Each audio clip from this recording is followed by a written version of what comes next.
So now let's see how we can work around with navigation window inside of GIMP. So in order to work around with navigation window, you need to first go around onto the Windows menu right here, just like this, and then go around over here onto the dockable dialog section.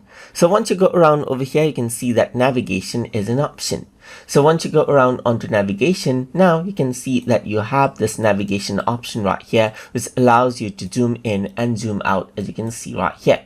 You can go around and then press the plus button right here to zoom in, or you can go around and press the minus button to zoom out as well.